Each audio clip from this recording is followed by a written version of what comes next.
చేయించుకోవద్దు, చేస్తే మళ్ళా చేపిస్తామా? చేపితే అసలు ఫస్ట్ నుంచి నీళ్ళు కారుతుండే చూసి అదంతా బాగా చేపించి పైన బాత్రూమ్ బాగా చేపించి తర్వాత మళ్ళా కింద చేపించి అదే నీళ్ళు కూడా సరిగా లేదంట. అది చూపించి నేను అంతా బాగా చేపిస్తాను, నేను ఉండి చేపిస్తా లేడ.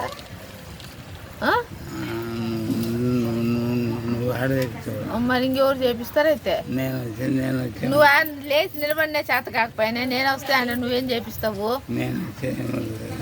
నువ్వు ఏడ చేపిస్తావు?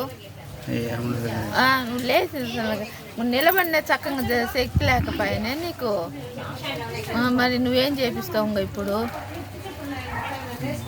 చెప్పు. మరి ఆ ఇల్లు చక్కగా చేయించుకుంటేనే కదా మనం పోగలిగేదా ఇంట్లోకి. ఇంకో పోయి ఒకసారి చూసి వచ్చి ఎంత గారుతుందో ఏందో అంత చూసిన తర్వాత మళ్ళీ ఒకసారి పోయి రిపేర్లు చేపించి ఈ ఎండలు తగ్గినానిక. ఎండలు బాగా ఎక్కువ ఉన్నాయి మార్కాపురంలో. ఏసీ కూడా రిపేర్ ఉంది, అంతా ఏసీ కూడా బాగా చేయించుకోవాలా. అప్పుడు చేపించమంటే చేపించలేదంట మా అమ్మ చెప్తే. అదిగో ఇదిగో అంటానే వాయిదా వేసినామంట. డిలే అయింది. పోయి ఆయన్ని సరిగా చేపించేసి ఇండ్లంతా సరిగా చేపించుకొని అప్పుడు పోదాం ఇంటికి. ఇప్పుడు ముందే పోతే ఆడ ఉండలేము, ఇంట్లో ఉండలేము. అంత పని గిన్ని అంతా చేయించుకుంటే ఈ లోపల వాళ్ళు కూడా అమెరికా నుంచి రమ్మంటాను, మనోజ్ వాళ్ళను కూడా.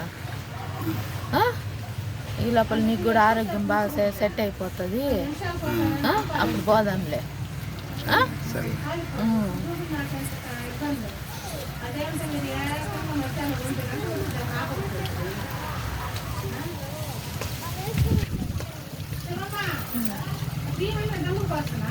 సరేనా ఇంకైతే?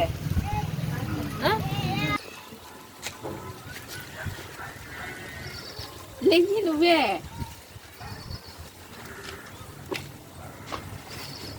లే.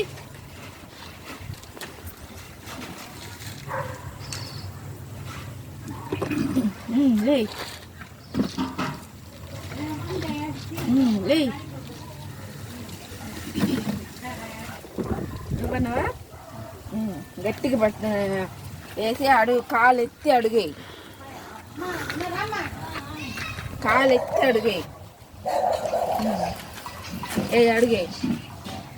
అడుగేయి కాలు ఎత్తి వేయాల, ఇడ్చకుండా వేయాల.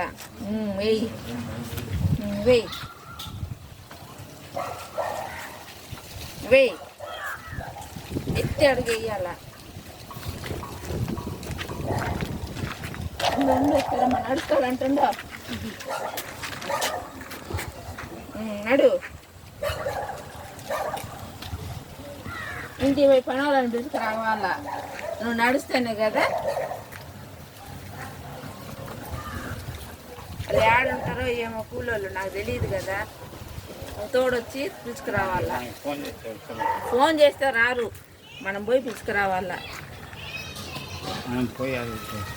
మరి పోకపోతే నడవకపోతే ఎట్ట పోతాం? పని ఎట్ట చేస్తున్నాడు అన్న చూసుకోవద్దు మనం.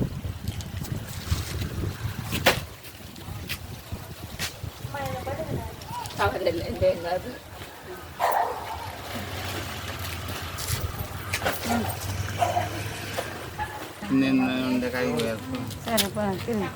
సరే తిరిగి